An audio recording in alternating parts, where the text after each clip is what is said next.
You're listening to the Woman of Value podcast. You are about to hear the story of a woman who is following her dreams and passions and creating positive change in the world. I am so excited about my guest today. Her name is Bela Gandhi, and she is the founder of the Smart Dating Academy. It is one of the nation's top date and relationship coaching firms. They provide busy, successful professionals with date coaching and image consulting, professional photography, and online dating consulting. She is called the Fairy Godmother of Dating by the Huffington Post and Steve Harvey. She's the dating expert on the Steve Harvey Show. You might have seen her about 1 million times doing all these great specials. She's been on pretty much every large media TV, including Good Morning America, Fox Chicago. She contributes all the time to NBC, ABC, WCIU, The Today Show, Glamour, Redbook, The Wall Street Journal, and more. Before she founded the Smart Dating Academy, she worked for 12 years as the top global executive for AkzoNobel, a large multinational corporation. She has 2 degrees, because one wasn't enough, from the University of Illinois at Urbana-Champaign in finance and German. And she is happily married with 2 beautiful children. Welcome to the show, Bela Gandhi. I am so excited to be here. I'm excited to have you. And I'm trying to remember, I think I first met you at the 92nd Street Y when Rachel Greenwald was speaking. Were you there? Oh my gosh, that was like, I don't even know if I had a business card. Well, for anyone who doesn't know, Rachel Greenwald is a world-renowned dating coach, matchmaker. She teaches coaches how to become coaches, and she had spoken at the 92nd Street Y in New York City, and I had just started my career, and I was really excited to meet Rachel and hear Rachel because I had read her book, Have Met Hello, which was so eye-opening for me. And there you were in the front, and she was introducing her people. So did you train with Rachel? I did in 2010 in January. Oh, wow. So I've been doing this since about 2008. So we're right up there. Yeah. Time flies when you're having fun. I know, really. So this is the best industry in the world, the love industry. And I always like to start out by asking my guests to define what woman of value means to you. You know, being a person that has values and then lives according to those values. For me, what I value most above everything are my relationships with people. I love love. I love helping people, and I love mostly helping people find love. So I've been really happy to be able to have had some time in between careers to sit back and think about what I value, what I'm good at, and who I want to be when I grow up, which is, you know, how I got into this fun business. Yeah. So what did motivate you? Like, what was that moment that you said, hey, I want to go from German and finance to dating coaching and starting this whole company? I mean, you have a company. It's like, it's a real deal. You know, there were a lot of lily pads along the way. It wasn't, you know, straight from university on, but my first inkling that I had any sense of being a Yenta matchmaker does go back to my days in Urbana-Champaign. And my roommate, I had the perfect roommate for me, right? We were very well matched. I was the extrovert who loved to go out after we studied, and my roommate was the quiet introvert. And so we were BFFs, and usually at 10:30 at night, I'd be like, all right, let's take off our glasses, put in our contact lenses, and let's go and kind of dance off our energy. So one night she said to me, I'm not going out with you. I'm too tired. I said, okay. So I went out and I met a guy through a friend of mine, and his name was Simon. And as I started talking to him, Sandy, I literally had that moment where like the room stopped and went into slow motion. And I sprung out of it. And I said to him, I'm like, you're going to marry my roommate. Who does that at the age 21? And he looked at me and he was like I had horns on my, he's like, you're crazy. And his girlfriend was standing like 3 women. Oh, And I had, Clark was dating somebody. right. So suffice it to say that they started dating 5 years later, my match that I told him that he was going to marry my roommate. And they've been happily married for 20 years and they have 3 kids and they live in the suburbs of Chicago. And so I knew, it's like, I just had this feeling like she's more introverted. He seems kind of cool. He's cute. She's cute. And just this whole thing flowed together. And then I did it again and again and again and again for more people in my life, all while I was traveling the world, running the manufacturing company, which was my family's business. And when we sold it, I had to step back and say, what do I want to be and what am I good at? So that's how I put this train on its track. Wow. I love it. It's, you had this talent and you followed the breadcrumbs to making a career out of it and then getting training, and the rest is history. And what I'm curious about, because a lot of dating coaches like myself, we're solopreneurs, we work by ourselves, but you started a dating academy. So what inspired you to make this like a bigger business?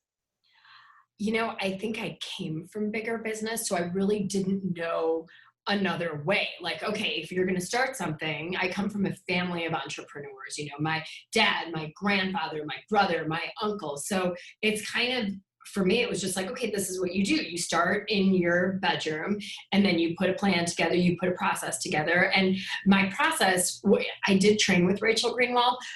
And one of the other most important factors was what I did to put my own plan together to find my husband. And we've been married for 22 years. And, because I loved narcissists, loved them, women, we love them, right? And so I dated my fair share of those until one day I said, what on earth am I doing? And I put my own, because I'm a nerdy finance person, I put my own spreadsheet together, like what attracted me to these people, what worked, what didn't work, was my responsibility, what was his. And through that, it led me to starting to date my husband, who I was friends with, didn't have chemistry with. So listen to that if you're a single person listening to this. And, the rest is putting it together and then starting to hire people and bring people on. Some is, part-time, some is full-time. So I really wanted it to be something that wasn't necessarily about me, but was a process that people could follow that worked.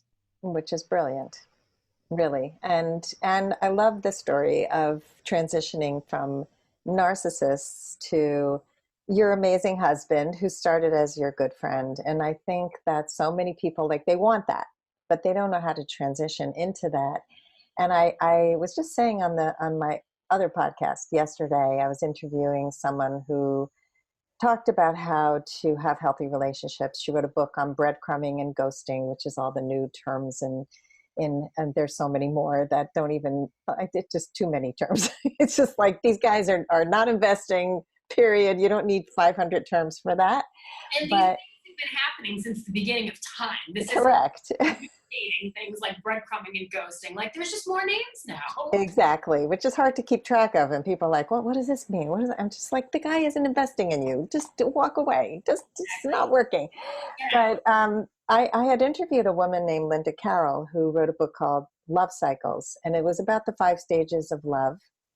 And she also came into my private coaching group, and she spoke to my ladies, and she said, listen, I was always magnetized to the narcissist. I could spot them in a room. I could find the one narcissist, right?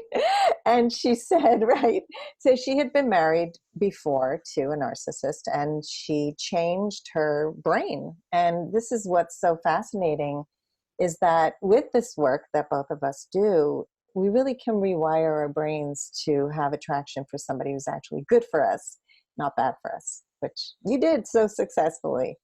Yeah, no, it's true. And it requires, fixing your picker it's hard, right? Even if this person is bad for you, they have red flags. We as human beings, we tend to do what's comfortable for us, things that we've done before that we're familiar with versus things that are intellectually right. So the gravitational pull back into the magnet of the narcissist is massive, and you don't know it sometimes until it's too late. So we're literally in the canoe with our client, someone from my team or me, on a weekly basis saying, yes, no, yes. I know this one, you're not feeling it, but you don't need immediate chemistry. I want you to go out with him again. And the best love stories that we have helped to author happen after the 6th, 7th, 8th, 9th, 10th date. Nothing comes immediately. In fact, if one of my clients has too much chemistry on the first date, I'm like, red flag, my antennae are up. You are probably entering the lair of the narcissist.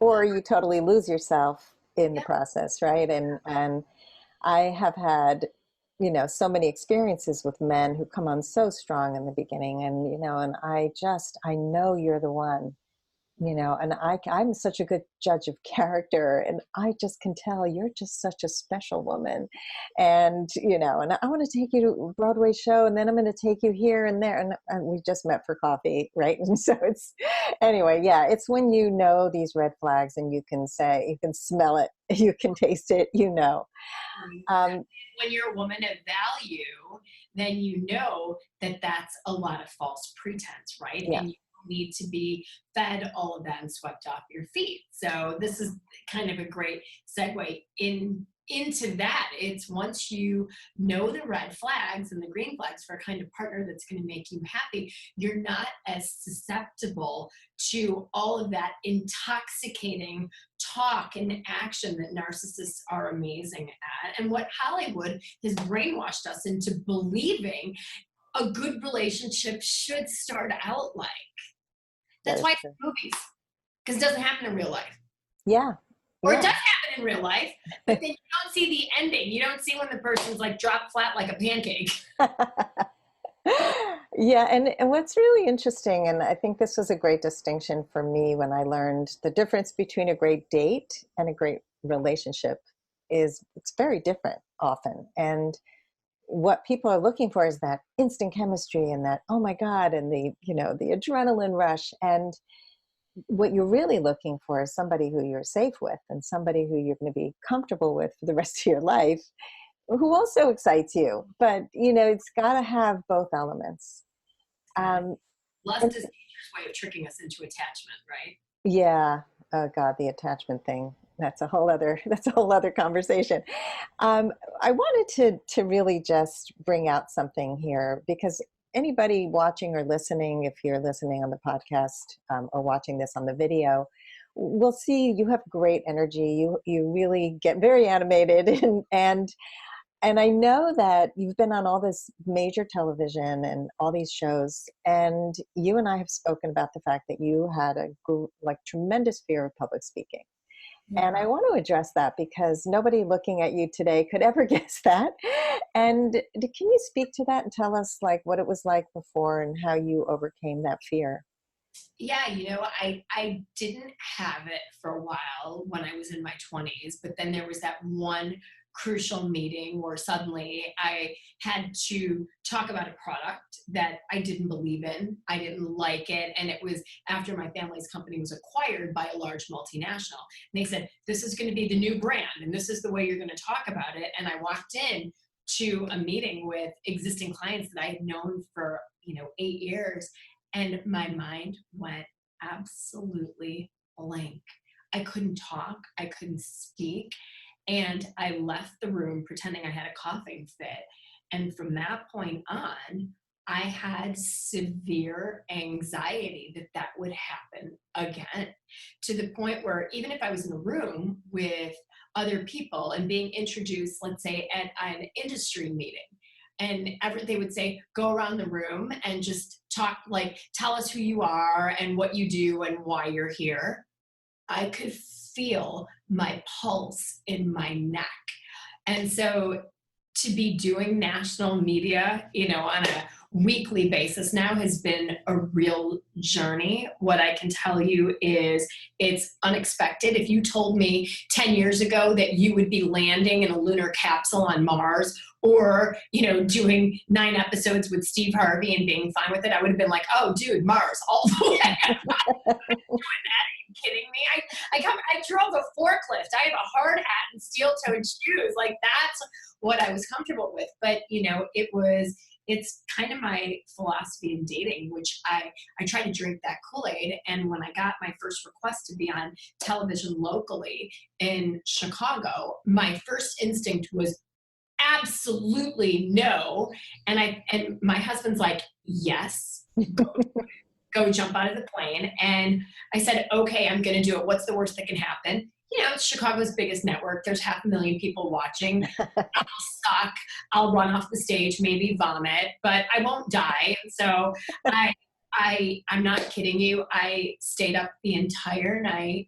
I practiced what I was going to say. I paced back and forth. The producer said 30 to 45 seconds, and I had it down. And the first segment went great. And the best advice, I called the producer at the station my TV mama. She said to me, she says, you're number one. Remember, if any of you listening can relate to this and you have this anxiety and you're asked to speak somewhere, she said, Bella, you're here for a reason. You know what you're talking about. You have something to tell people. She said, forget about the chaos. Don't look at anybody else. Look at the anchor. Have a conversation. Yeah. It was like, that was a great inflection point. And as soon as I became very present in the moment and just had that first conversation, I became myself. I lost all that anxiety. I became animated and I was laughing on segment. And and I'm hypercritical of myself, if I showed you 3 segments, if this was the very first one I did, year 3, year 8, I'm not sure any of us could pick out what the first segment was. So it's really just being super present in that moment. And do I still feel scared when I'm on a stage? Yeah, absolutely. But now, and I think that what I can tell you is practicing and doing something that you're afraid of, that's the only way you will get over the fear. It's exposure. If you're afraid of it, go do it. You might not be great at it. You might freeze up, but you know what? You did it. And you'll go, okay, I didn't die. That wasn't as bad as I thought it was, because whatever we're most afraid of, we've always made it 100,000 times worse in our mind than actually happens. And then you know what? Go do it again and again and again. And I forced myself to keep doing it almost against my will. I'm comfortable here one-on-one. You tell me to, get on stage in front of 3,000 people. I don't want to do that. I don't want to do it today, but I make myself do it. And I'm always glad that I did it afterwards. What a great lesson to teach everybody. And I can totally relate. I was the worst public speaker, and that was my whole life. I could not speak in front of a camera and on a stage, and I was married to a performer. I was married to a comedian for 23 years. He was on national television. We had a show together on Nickelodeon, and I was behind the scenes. I was one of the head writers. I did the art and the direction and a lot of the editing, but never camera. I mean, I was on camera for a little bit, just in the credits, but never on camera. And it was never a dream of mine. And in fact, one of the things he said to me after our show aired, and it was exciting, he said, your dream came true. You were on national television. And I was like, that's not my dream. That was your dream. I don't know what my dream is yet, but that was your dream. It was fun, but it wasn't my dream. So when I got into this industry, I realized I've got to be exposed. Otherwise, I'll be hiding. Otherwise, no one will know who I am. No one will know about my business. I can't hide anymore. And so I had to take the leap. And then I got this opportunity to do a TED Talk. And it was like, to go from not speaking to TED Talk, it was like, no way. Okay. And then it was, how do I get the support I need to get this to happen, and how do I write it? How do I speak it? So I hired support, and I went to Toastmasters, and I practiced. And so I totally agree with what you're saying, and this can be applied to every single aspect of our lives. It's when we get out of the comfort zone. It's when we force ourselves to do what's uncomfortable. That's where our self-esteem is built. That's where our self-worth is built. And you are the perfect example of just do it. Feel the fear and do it anyway. And because that's, I think, the only way to build true confidence isn't by looking in the mirror and saying, I'm great. Like affirmations are good. And I think we need to recede our negative thought. But to build true confidence, it requires action. And that does require saying, okay, I'm going to do this even if I'm afraid of it. Like if I look at the things that have given me the most confidence, it's hands on being in the moment. It's not reading about it, but it's actually doing it. So yeah, that is the truest way to build confidence in anything. It's like if you want to become a great tennis player or a great golfer, you can read every tennis and golf book that exists, right? But until you pick that racket up, until you pick that club up, you don't know how to do it, and you're not going to be confident. Yeah. So, which brings me to a question that a lot of women have around dating, that, do I have to be like all healed from my past relationships in order to date again? And they stay in this mode of, I'm gathering more information. I need to read another book. I need to watch another, series of interviews, or, hire another coach and, and just get better at the intellectual piece. And so what do you recommend? I kind of know what you're going to say, but I'm just curious. Yeah, I mean, get yourself. I think the best thing I can say where I see my clients over the last 10 years having success, that at a certain point, invest in yourself, invest in someone that feels good to you, that feels like home, and then do it, but do it with guardrails around you if you can. Like I kind of equate ourselves to skydiving instructors. Like you're going to go up in that plane, you want to do this, but nobody's going to let you jump out of that plane alone for the first several times. And that if I was going to jump out of a plane, I certainly wouldn't want to do it alone. And here's my parachute, and what if it doesn't open? I'd feel much better if there was someone who knew how to do this and actually had their own chute. And I think that is one of the biggest advantages that our clients say to us is I feel safe knowing that I have you in my dating canoe. So having that support around you is ideal. And if you're not in a position to have a dating coach or a dating academy, have a support group of people around you that will lift you up and elevate you through the process, but know the help that you need and seek that out. I don't know that we're ever fully healed from anything, from tragedy, from loss, from bad relationships. I think that at a certain point we make a choice to go on after we've worked on ourselves. But I think waiting for that moment of, okay, I'm healed, I'm ready. It's kind of like, for any of you that have had kids, you never quite know that you're ready to have kids. At a certain point, you just say, I'm going to do it. And then you realize, hell, I wasn't ready for this. Like, you're never really ready. And I think dating is really similar, but you really should get some help around fixing your picker if this is your chronic pattern, because that doesn't magically change itself. Absolutely. And I love the two analogies, the guardrail and the jumping out of a plane with support. It's so true. I think, when I work with a client and I say, I'm going to walk you through online dating, we're going to go on together, I'm going to hold your hand through the process. They're like, oh, thank God. Because up until then, they had never had the support. And so it didn't work. Yeah. And so a lot of people have these false notions about dating and what works and what doesn't work based on their past. And also, sometimes their circle of friends actually do not help them. So you have to be careful who you choose, because a lot of people are what Lori Gottlieb calls idiot compassion, where they're like, yeah, the guy sucks, there's nothing wrong with you. They're like, well, maybe there is something you can learn when it keeps happening to you over and over and over again. It is a pattern that you got to look at. So much idiot compassion, like, yeah, he sucks. What are you doing? Or yeah, you should call him back for the 8th time. No, right? You shouldn't. No, you shouldn't. No, you shouldn't. Yeah, it's a great term, idiot compassion.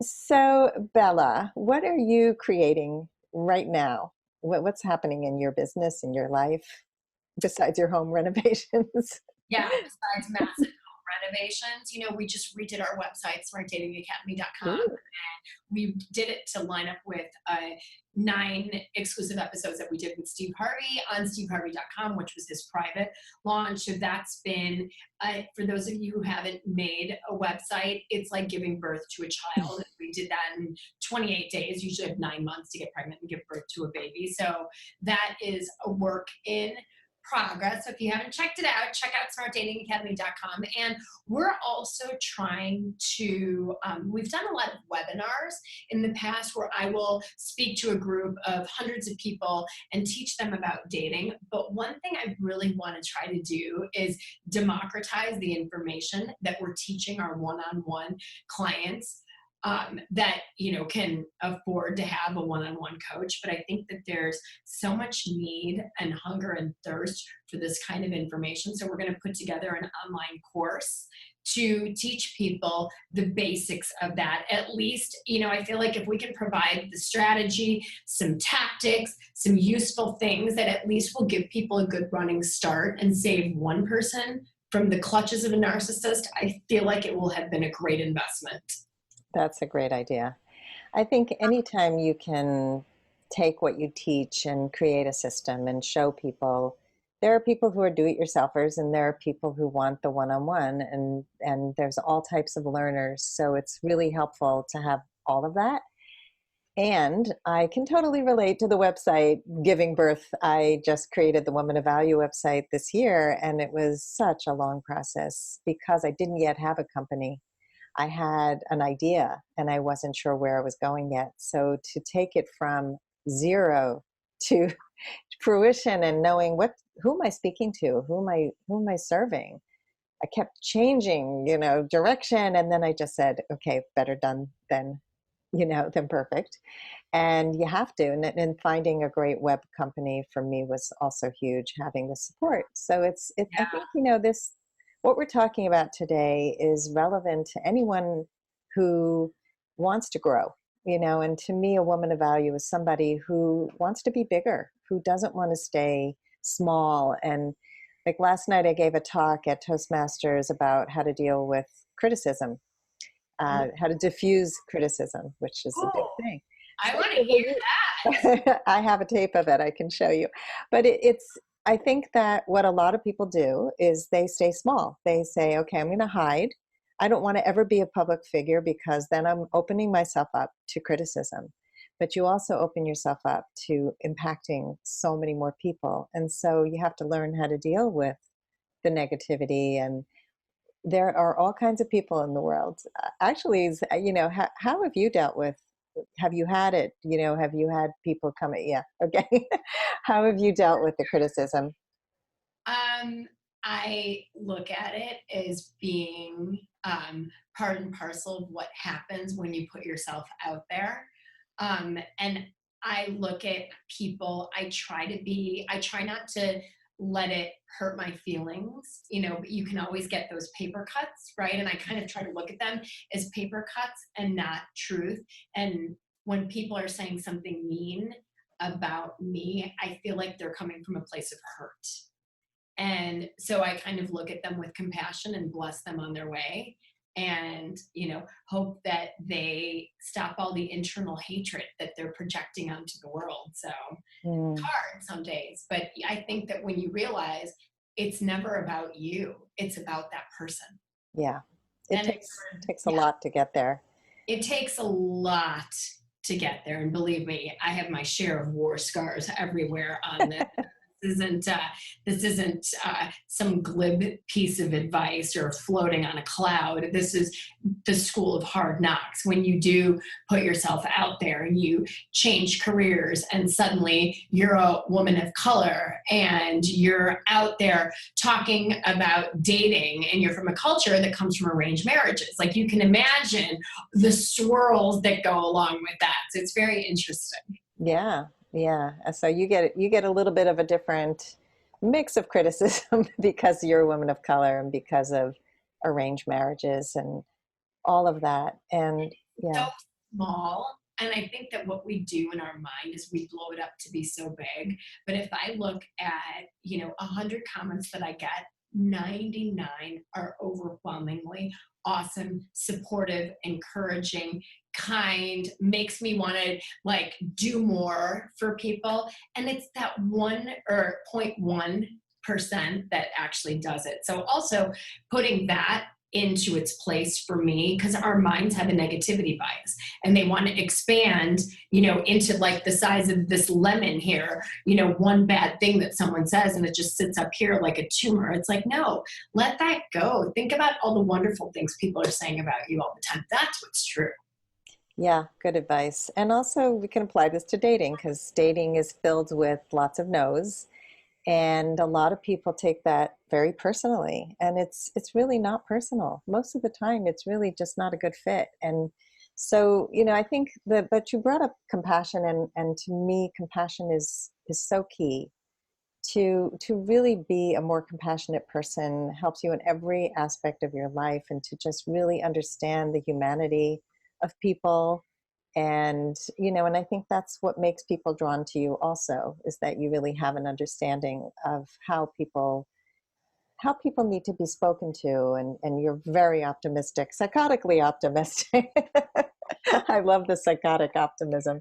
Thank uh, you. I think yeah. those people are most, I think people are good overall. And I think with regards to love, love exists for everyone. You just can't let yourself think, I'm too old, I'm too fat, there's no one good out there, everyone's a jerk or a narcissist. No, you just have to be in it to win it. You're like, all Mhm. I have to do is date like hell to find him. That's it. Okay, that's it. And just because you hear a bunch of no's, that yes will come along. It's the same thing in your career, the same thing in school. Who hears yes all the time? But and we expect that. It's like, do you think you're going to get hired for every job that you interview for?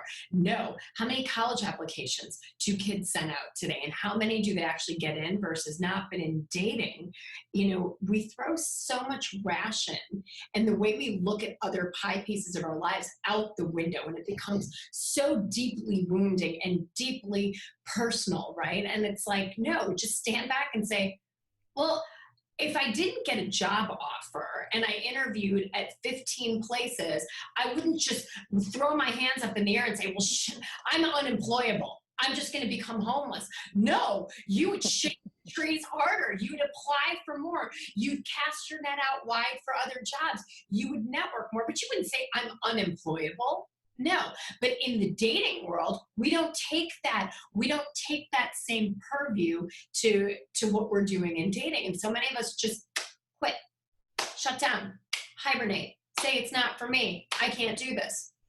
No, but partner search is like job search. Bam. I agree. And I think we bring so much vulnerability to the table. Mhm. So we're putting ourselves on the line, and it's also, how much do people share in the beginning? It's like, I just opened my heart. But with the right guidance, you're not opening your heart to every single person. It's the same with business. I used to get into business partnerships with people that I didn't vet properly, and it came back to bite me.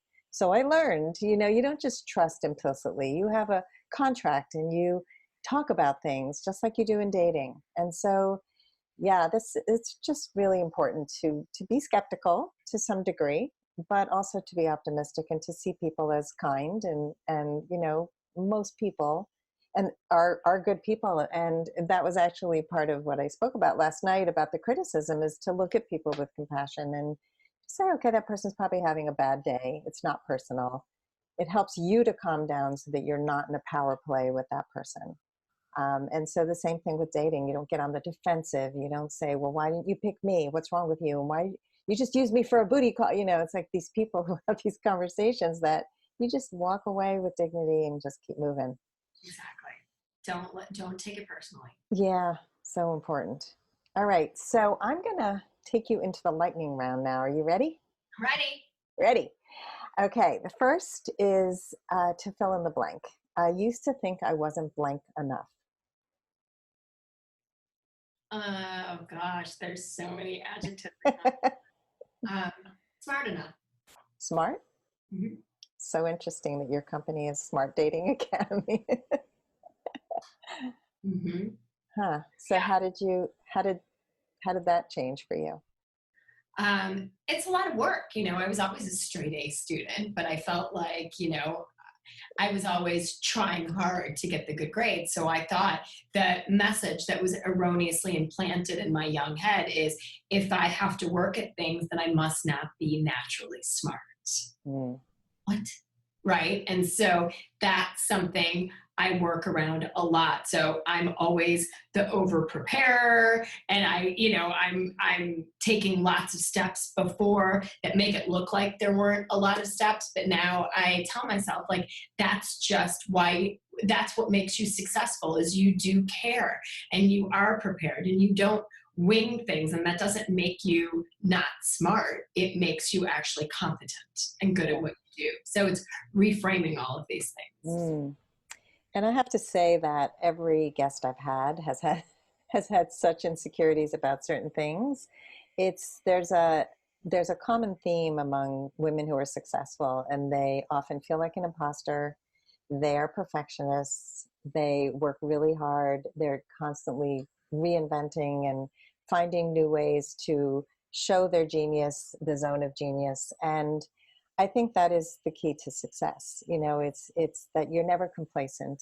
Um, and it comes with, I used to feel like I wasn't enough, but it's what you do with it that counts. You didn't stay stuck in that feeling. You worked through it and now you reframed it. Yeah. So Yeah. awesome. Constant work. Yeah, totally. What was the number one thing holding you back from becoming a woman of value? Lack of knowing what I was truly good at. When I was the straight A kid, like, you put me in a place and you give me a goal, I'd figure it out. But I had always been given a goal. And I think for the first time, it's like you go to high school, you got to have great grades, get into a good college, get 2 degrees, get the best job you can in finance after that, work for your family's company. And I think when we sold our business and I realized I don't want to be here forever and move to Nashville and get promoted with a big corporation, it was the first time I had to sit back and actually say, what do I value?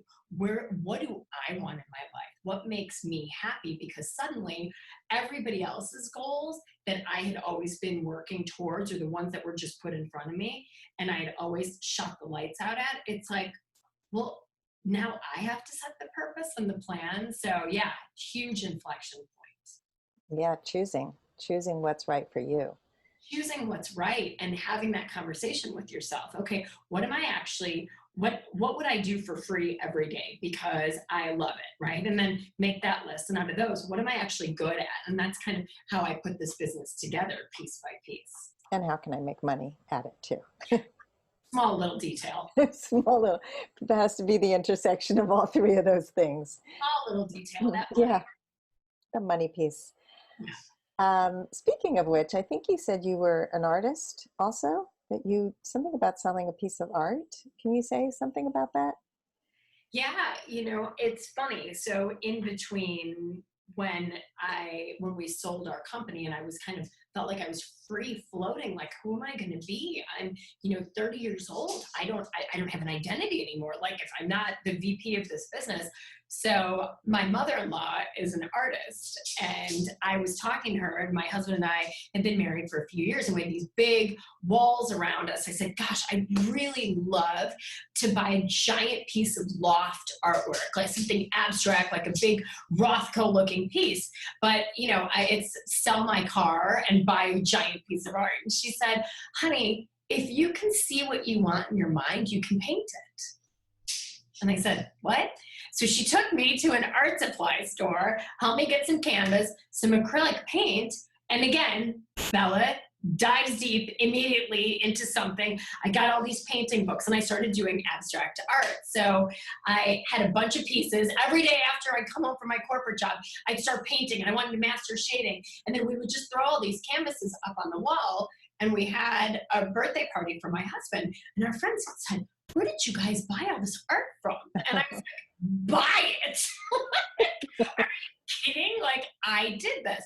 They're like, these are actually kind of interesting. You should do something with this. Like, oh, okay. So I applied for a summer art fair, like the people that, that you see with like the little canopies and like a school parking lot in the summertime. I sent a bunch of slides in. I got into the art fair. I was like, oh my God, I got into an art fair. So I started painting all this work. And during that fair, which was, I think, 10 hours, I sold 3 pieces of art. And for me, even, it's like you're making a great corporate salary, but that, whatever those paintings sold for, $500, $700, $1,000 that weekend, it was the best feeling. I thought, oh my God, I painted those with my hands and someone wants to hang that in their house ad infinitum in their living room. Like, are you kidding me? So it was incredibly personal and beautiful. So I did that for a couple of years. And if I took you all on a tour through my house, I could show you 20 different pieces of art that still hang in our house. It's like our personal art junkyard, but I did a lot of commissions. I did a lot of art fairs. I was at the Merchandise Mart in Chicago. And once I started Smart Dating Academy, I just didn't have time to do it anymore. Wow, what a story. So you went from, again, you didn't just do it, you did it up. And so here's another example, like most people who paint on the side and it's just a hobby, but you're going to the merchandise fair, you're doing all these big things, you're selling, you're pricing them pretty high for a beginning artist. And I used to do all these fairs. I was a working artist my whole life, and until I did coaching, and coaching to me is very creative, and I just need to plug my creativity in somewhere. I don't care where it is. So people say, do you miss the art? And I don't really miss it most of the time, but I have done art workshops with people, coaching related workshops where people will have free painting through a process, and it frees them up to have insights into who they are. It's an amazing experience. I want to bring that back in my live retreats because it's so powerful. That is, I can imagine. Yeah. And also another really cool thing is making art, destroying it, and then recreating it. And that also lets people let go, because that's a really hard thing for people to do. I'm sure you see this all the time. They get very tied into, oh my God, this is a piece I made and it will never be made again. And so it's a watercolor and they tear it into little pieces and scrunch it up and they're like, no. But then what they recreate is something completely uniquely different and equally beautiful. Totally. So, yeah. It's really funny that you say that. I created this series, which started with one, and it was called Enigma. And it was 4 feet by 5 feet and this beautiful blues and violet. And my plan was to give it to my parents as a gift for their house. But I had an open wall at an art fair. And so I just put the painting there because I needed something big enough, but it was their gift. And so somebody came by and, and I priced it like at $3,500, like some price that I'm like, no one's going to pay that. This investment banker came by. He's like, that would be perfect in my office. Can I buy that? And I was like, well, and my mom elbowed me in the stomach. She's like, yes, it's for sale. Looked at me and she goes, you're the artist. You can make that again. Yeah. And it was like this, oh, okay. My parents, again, I come from a business family. They're like, absolutely. She can take the money. Take the money. Good Indian people. Take the money. We don't need the gift. I love it. That's great. Right. So you can do it, but it is that like, I can't, how can I reproduce that? That's for you guys. That was for your space in your house. They're like, sell it. So I made 7 more. Every time I think one, it would go. I'm like, wow. Okay. You never know what's going to hit. No, you don't. but you hit a lot. So crazy. Yeah. I love that story. You're resuscitating parts of my brain that have been dormant for a decade, Sandy. I love it. I love it. I like unpeeling the onion and finding all the layers that hide underneath that exterior. You have That's pierced the veil for sure. that's great. So were your parents an arranged marriage? Was is that Ish. what? They Yeah. met on a Sunday. They were arranged in the sense like nobody says, you know, you are going to marry this person. I mean, I think that that happens maybe in the very back villages still, but Indians have it right. They set up a bunch of speed dates for their kids, right? And it's all socioeconomic based. Like you know who your people are in your strata, and as soon as you're of marriageable age, the door starts opening up and there's coffees and they set you up on lots of dates. So my mom was like date 35 for my dad over a weekend, and he saw her walk up. They had a chat. That was a Sunday. They went out Wednesday. They got engaged on Thursday, and they were married 72 hours later. And Oh my God. they just celebrated their 50-year anniversary. Wow. Right. They knew nothing about it. I mean, it's like their extended families knew each other, but here's this 20-year-old woman that agreed to marry this 28-year-old guy that was living in, it was an Indian guy that moved to Detroit, like bananas. And she gets on a plane and moves country. So amazing. Crazy. Yeah. It's, my parents are immigrants, and I always say we're standing on the shoulders of giants. Yeah. Everything we've done and accomplished is 100% because of what they did and accomplished. Wow. It's amazing. And there are a lot of people from India in my Toastmasters club. And so I've gotten to be very close with a lot of them, and the stories they tell about childhood and the lessons learned. Some of them grew up in abject poverty and never, just like one guy just never had chicken. He wanted chicken. And his mother said, "Go get a job, get a good degree, and you can buy as much chicken as you want." And but it's just these life lessons that we learn from where we came, whether it was a positive experience or a negative one. We learn, Yeah. hopefully. Indians are marriage first, then love. And I think that there's something to that. It's a 10% divorce rate. Is everybody happy? No, not at all. But there is something to walking into something and saying, you know what, we're going to make this work. And you Yeah. Well, it goes back to what you said earlier about getting that idea of the bells ringing and the rainbows and the butterflies out of your head, because it's what you create and it's the intention you bring. And I think, and then I've experienced the same thing in the Jewish tradition, and I grew up Orthodox, and a lot of people were set up and very young, got married very young, barely knew each other. And it's the intention. They said, we're going to work hard to make this work, not we're going to look for what's wrong and try and get divorced, and I think we live in a very throwaway culture about everything. And it's to value relationships, to value people is so important. It's the most important thing.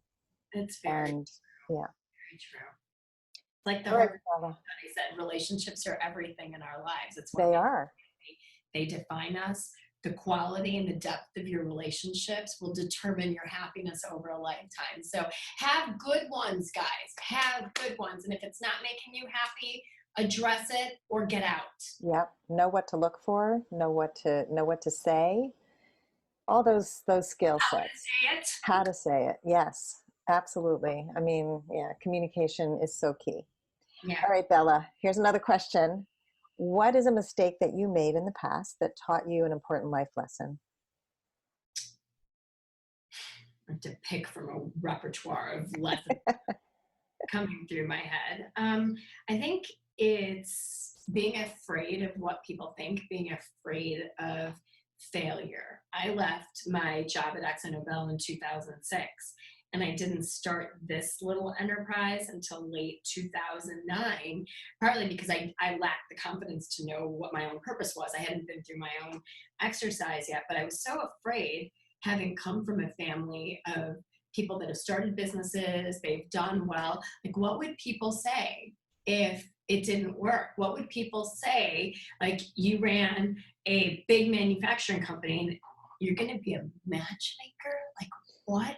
And I think that like playing out those dumb stories in my head, which never came true, if there was a mistake in that, it's what worrying about what others think or worrying about what I think others will think has to be a mistake that I've made 100 times. And I'm committed from this point on in my life to not doing that. I'm not going to, because most likely they're not thinking about me and how I'm failing. They're worried about what I think about them. And it's, as humans, our brains are so messy with our wiring, and really understanding, like, stop worrying about that stuff. Just do it. I could have started this 3 years before. I think you need to write a book called Just Do It. Do it with the swoosh. With the swoosh, right? I think that's taken, but Right? What do you have to say about this? the Bela Gandhi approach to life. Just do it. Just get on the stage. Just do the business. Just grab your instructor. Get on the stage. Do crazy stuff. Yeah, create artwork. Just sell it for a lot of money. I mean, it's like, yeah, you have a whole, and you know what? And parenting is really, we've really screwed up parenting in this generation, and it brings to mind how I wanted to raise my children to make mistakes, to find for themselves what it is to get out there and do it, do the scary stuff. Don't have us as parents doing it for you. We have to help you with that science project and make sure your paper is perfect. It doesn't teach our kids anything. And so again, self-esteem, start it young. Let's raise a generation of kids who have the self-worth, who don't have to go through all this mess that we're going through as adults. Take your own ego out of it, parents. Yes. These are not extensions of you. They're not reflections of you. And if you put your stuff on them, it's a disaster. Yeah, exactly. And it's so common. 15-year-old daughter, 11-year-old son. We're walking through it day by day. You're in the muck. And I've got a 24-year-old daughter, a 28-year-old son, and a 31-year-old daughter, and 2 granddaughters. How do you have grandkids? I have 2 years old and 5 years old. They're coming from Israel tomorrow morning. So excited, and they are so delicious. And so all the mistakes we make as parents, we get to undo as grandparents. It's the best. So you get to the other side. I mean, the teen years are, I always say, it should be an exchange program where somebody else takes your teenager and you take theirs, because they'll be kinder to you if they're not your kids. And then you take them back when they're like 19, 20. They appreciate you and they thank you. You're such a good mom. I hated you, but now I appreciate you. All right. So. Starting to sweat. All right. Here's another question, and then we have one more and we're done. What is the best advice that you can give to a woman who wants to feel more empowered, who wants to step into her value? Understand what your value is and what's important to you and what makes you feel good about yourself. And if you don't know what that is, think about people first that are of value to you. Like, who do you value? And that helps you to distill out what you value in yourself, and do bring more of that into your life. Don't be afraid to do that. And what I would say is, you don't have to do it. Whatever you love to do doesn't have to become your job. Just bring more of it into your life. So often I see people that are like, well, I love to paint. Maybe I should turn that into a business. I said, unless you want to run a business, keep doing what you love within it. And as part of date coaching, I think, all the plate of life is messy, right? And work affects dating, right? And I hear a lot from my clients about why, how unhappy they are at work and how work. And we put so much emphasis on work and our happiness. But I tell them, like, why don't you start bringing more joy into your life? After work, why don't you go take those singing lessons? Why don't you go take public speaking lessons? Do things that bring you joy and watch how your job suddenly becomes a little more tolerable. right? We just let things suck us in and we don't do the things that bring us joy, especially women, right? We're so involved with taking care of other people, nurturing 3 children and 2 grandchildren and clients that we don't kind of sit back and put our own oxygen mask on, but bring things into your life that you love and you value and watch how your happiness starts to notch up. So true. All right, so last question, Bella. How would you like to be remembered?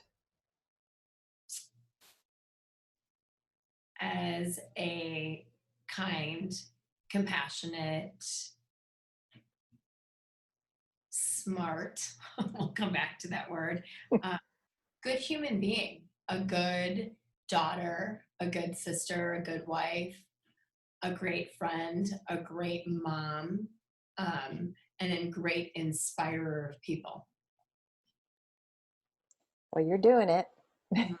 Ditto, right back at you. Well, thank you so much, Bella. This has been amazing. I'm so honored that you came onto my show, and I look forward to seeing more amazingness from the Bela Gandhi movement. Well, thank you for having me. I'm honored, and it was a delight to have this conversation with you. So thank you. If you would like to step more fully into your value, grab a free copy of The Ultimate Guide to Becoming a Woman of Value on my website, thewomanofvalue.com. Just click the link at the top of the homepage. And if you haven't already done so, be sure to click the subscribe button in your listening app. And if there's something in this episode that inspired you, please share it with others, because the more we share these inspirational stories, the more women of value we will have in this world. I'll see you next time.